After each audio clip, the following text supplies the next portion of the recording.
চাল কুমড়োর তো আমরা অনেক রেসিপি বানিয়ে থাকি, আর বাঙালি হিসেবে চাল কুমড়ো শুধুমাত্র একটি সবজি হিসেবেই নয়, চাল কুমড়ো দিয়ে অনেক মিষ্টি পদও আমরা বানিয়ে থাকি। যেমন ধরুন চাল কুমড়োর পায়েস, চাল কুমড়োর মুড়োপা। তবে ময়দা ও বেসন ছাড়াও আমরা পুরনো দিনের মতো কি করে এরকম চাল কুমড়োর বড়া খুব সহজভাবেই বানিয়ে নিতে পারি, সেটাই আজ আপনাদের সঙ্গে শেয়ার করতে যাচ্ছি। দেরি না করে শুরু করছি আজকের রেসিপি। নমস্কার, আমি তন্দ্রা, আর আপনারা দেখছেন আমার হেসেলে। আজকের রেসিপি চাল কুমড়োর বড়া। প্রথমে একটি চাল কুমড়োকে কেটে নিয়ে এরকমভাবে টুকরো বের করে নিয়েছি। এবার এই টুকরো থেকেই আরও ছোট ছোট টুকরো বের করে নিতে হবে। আর বাকি অংশটা যেহেতু আমার লাগছে না, তাই এটা রেখে দিচ্ছি। আমি অন্যান্য রেসিপি এর থেকে বানিয়ে নিতে পারবো। এবার এই টুকরো থেকে ছোট টুকরোগুলো বের করে নিতে হবে, তাই মাঝ বরাবর কেটে নিলাম। এরপর এরকম চাঁদের মতো শেপ করে আরও ছোট ছোট পিসগুলো বের করে নিয়েছি। আপনারা নিজেদের পছন্দ অনুযায়ী যে কোনো রকমভাবেও কিন্তু কেটে নিতে পারেন। আমি এরকমভাবেই কেটে নিয়েছি। এরপর নিয়ে নিয়েছি এখানে আতপ চাল। চায়ের কাপের হাফ কাপ মতো আতপ চাল ভালোভাবে ধুয়ে ভিজিয়ে রাখবো আধ ঘন্টার জন্য। এবার চাল কুমড়োগুলোকে একটু সেদ্ধ করে নেব, তাই গ্যাসে একটি পাত্র বসিয়ে তাতে জল দিয়ে নিয়েছি। আর চাল কুমড়োর টুকরোগুলো দিয়ে দিলাম সামান্য পরিমাণ নুন। এবার গ্যাসের ফ্লেম মিডিয়াম রেখে ঢেকে দিতে হবে প্রায় 5 থেকে 7 মিনিটের জন্য। আতপ চাল যেহেতু ভিজিয়ে রেখেছিলাম, এবার এটা শিলনোড়ার সাহায্যে বেটে নিচ্ছি। এর মধ্যে দিয়ে দিলাম একটি কাঁচা লঙ্কা। তবে যদি কেউ ঝাল পছন্দ না করে তাহলে এটা না দিলেও হবে, তবে একটু ঝাল ঝাল হলে বড়াটা খেতে বেশ ভালো লাগে। চাল বেটে নেওয়া হয়ে গেছে। এবার এদিকে দেখে নিতে হবে চাল কুমড়োর টুকরোগুলো সেদ্ধ হয়েছে কিনা। ফিরে এলাম 5 থেকে 7 মিনিট পর। এবার ঢাকাটি তুলে একটু চেক করে নিতে হবে টুকরোগুলো সেদ্ধ হয়েছে কিনা। তবে খেয়াল রাখবেন যেন একদম গলে না যায়। একটি নাইফের সাহায্যে এরকমভাবে একটু দেখে তুলে নিতে হবে। জল ঝরিয়ে এরকমভাবেই আরেকটি পাত্রে আমি ছেঁকে তুলে নিচ্ছি।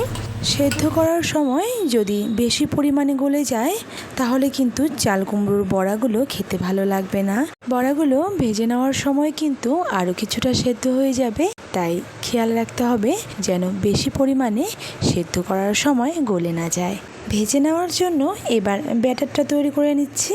বেটে নেওয়া চালের গুঁড়োর মধ্যে দিয়ে দিলাম সামান্য হলুদ, স্বাদ মতো নুন, কিছুটা পরিমাণ চিনি ও অল্প সামান্য কালো জিরে। সব দেওয়া হয়ে গেলে এবার খুব ভালোভাবে একবার মিশিয়ে নেব। চালের গুঁড়ো বেটে নেওয়ার সময় আমি একদম মিহি করে কিন্তু বেটে নিইনি, একদম মিহি হয়ে যাওয়ার আগ মুহূর্তে নামিয়ে নিয়েছিলাম। তাতে করে বড়াগুলো বেশ মুচমুচে লাগে আর খেতে বেশ ভালো লাগে। এদিকে গ্যাসে একটি পাত্র বসিয়ে এর মধ্যে দিয়ে দিলাম কিছুটা সর্ষের তেল। আগে থেকে সেদ্ধ করে নেওয়া চাল কুমড়োর টুকরোগুলো এবার ব্যাটারে ভালোভাবে ডুবিয়ে নেব। চাল বেটে নেওয়ার সময় আমি আলাদা করে কিন্তু কোনো রকম জল ব্যবহার করিনি, একটু শুকনো মতোই ব্যাটারটা তৈরি করছি। তবে আপনারা যদি চান যে একটু জল ব্যবহার করে নিলে আপনাদের সুবিধা হবে, তাহলে অল্প পরিমাণে জল আপনারা বেটে নেওয়ার সময় দিয়ে দিতে পারেন। তবে খেয়াল রাখবেন ব্যাটারটা যেন একদম পাতলা না হয়ে যায়। তেল ভালোভাবে গরম হয়ে গেলে এবার একে একে সবগুলো চাল কুমড়োর টুকরো তেলে খুব সাবধানে দিয়ে দিচ্ছি। গ্যাসের ফ্লেম মিডিয়াম টু লোতে রেখে প্রায় 2 থেকে 3 মিনিট মতো বড়াগুলো ভেজে নিয়ে অপর পাশটাও ভেজে নেওয়ার জন্য উল্টে দিতে হবে। কম আঁচে বড়াগুলো ভেজে নেওয়ার চেষ্টা করবেন, এতে বেশ অনেকটা সময় ধরে বড়াগুলো যেমন মুচমুচে থাকে আর উপর থেকে ব্যাটারটা পুড়ে যাওয়ারও ভয় থাকে না। অপর পাশটাও প্রায় 2 থেকে 3 মিনিট এরকমভাবেই ভেজে নেওয়া হয়ে গেছে। আমি আরও কিছুটা সময় একটু লাল লাল করেই বড়াগুলো ভেজে নেব।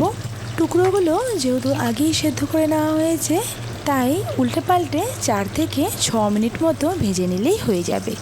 পুর ভরা চাল কুমড়োর বড়া তো আপনারা খেয়েই থাকেন, তবে এই রকম একদম সহজভাবে চাল কুমড়োর বড়া বানিয়ে দেখুন, আশা করছি ভালো লাগবে। বড়াগুলো একদম তৈরি। এবার গ্যাসের ফ্লেম অফ করে নামিয়ে নিচ্ছি।